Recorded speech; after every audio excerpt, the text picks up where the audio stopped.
ভাদ্র মাসে শুক্লপক্ষে অষ্টমী তিথিতে রাধারানী জন্মগ্রহণ করেছিলেন রাজা বৃষভানু এবং মাতা কৃত্তিকা দেবীর ঘরে বন্ধুরা। এবং এই দিনই রাধারানীকে প্রণাম করবেন। প্রণাম মন্ত্র হচ্ছে তপ্ত কাঞ্চন গৌরাঙ্গে রাধে বৃন্দাবনেশ্বরী বৃষভানু সুতে দেবী প্রণমামি হরিপ্রিয়ে। এটি হচ্ছে রাধারানীর প্রণাম মন্ত্র। এবং রাধারানীর মূল মন্ত্র হচ্ছে ওং হ্রিং শ্রীং রাধিকায় সাহা। বন্ধুরা, এটি হচ্ছে রাধারানীর মূল মন্ত্র। রাধারানীর আরেকটি প্রণাম মন্ত্র রাধাং রাসেশ্বরীং রম্মা স্বর্ণকুণ্ডল ভূষিতাম বৃষভানু সুতং দেবী নমামি শ্রী হরিপ্রেম। এটিও রাধারানীর একটি প্রণাম মন্ত্র বন্ধুরা। নমস্কার বন্ধুরা, সবাইকে গোপু সোনা চ্যানেলে সুস্বাগতম। বন্ধুরা, আজকে আমাদের আলোচনার বিষয় হলো রাধা অষ্টমী কবে পালন করা হবে, কিভাবে।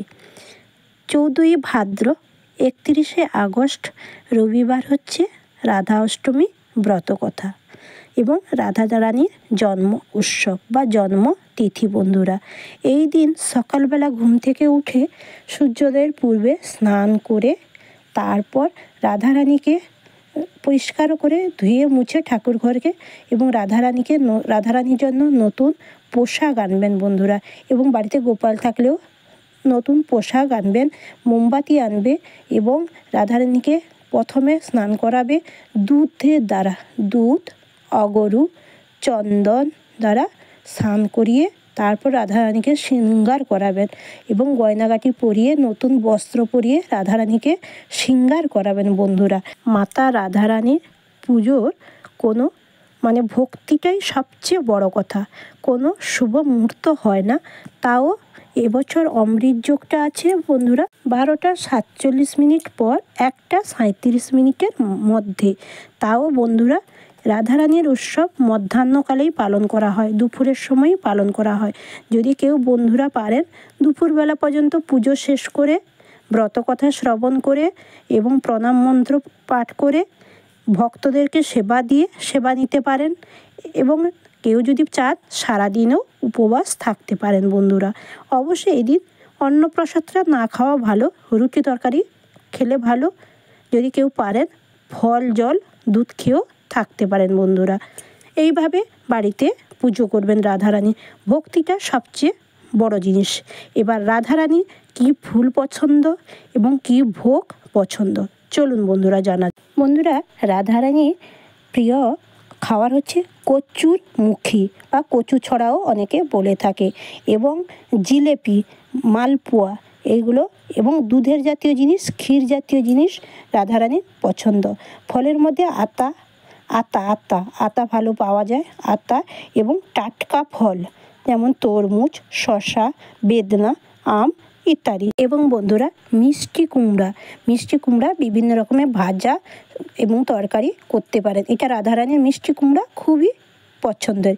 এবং পিঠার মধ্যে মালপোয়া এবং পাটিসাপটা পিঠা এবং দুধের ক্ষীর এবং দুধের বিভিন্ন রকমের মিষ্টি এবং বাদামটা খুব রাধারানী পছন্দ করেন।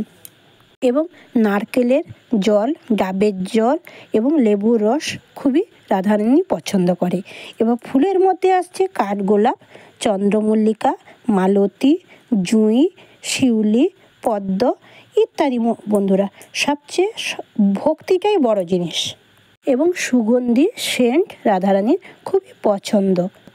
1,00,000 ব্রত করলে যে ফল পাওয়া যায়, একবার ভক্তি সহকারে রাধা অষ্টমী ব্রত করলে এবং রাধাকৃষ্ণের চরণে ভক্তি নিবেদন করলে সেই ফল পাওয়া যায় বন্ধুরা। এবং বন্ধুরা সারাদিন রাধারানীর লীলা কথা শুনবেন, রাধা অষ্টকম পাঠ করবেন এবং রাধারানীর ব্রত কথা পাঠ করবেন, রাধারানী 108 নাম পাঠ করবেন। অবশ্যই বন্ধুরা ওই দিন পরচর্চা পরনিন্দা করবেন না, রাধাকৃষ্ণের চরণে মনকে সমর্পণ করবেন বন্ধুরা। এই দিন মনে কোনো দুঃখ রাখবেন না, কষ্ট রাখবেন না, আনন্দের সহিত ভক্তির সহিত রাধারানীর চরণে মনকে অর্পণ করবেন বন্ধুরা। রাধে রাধে বন্ধুরা। ব্রতের উপকরণ লাগবে রাধারানীর নতুন বস্ত্র এবং কচুরি তো অবশ্যই বন্ধুরা, ধূপ, দীপ, ধূনা, পুষ্প, দূর্বা, তুলসী, বিল্বপত্র এবং তুলসী পাতা। এবং বন্ধুরা, একে হবে ভাদ্র মাসে শুক্লপক্ষে অষ্টমী তিথিতে শ্রীমতী রাধারানী জন্মগ্রহণ করেছিলেন রাজা বিশ্বভানু মাতা কীর্তিকা দেবীর ঘরে বন্ধুরা। এবং রাধারানী অষ্টসখীতেও পুজো করতে পারেন এবং তাদের প্রতি শ্রদ্ধা ভক্তি নিবেদন করবেন। শ্রীকৃষ্ণ।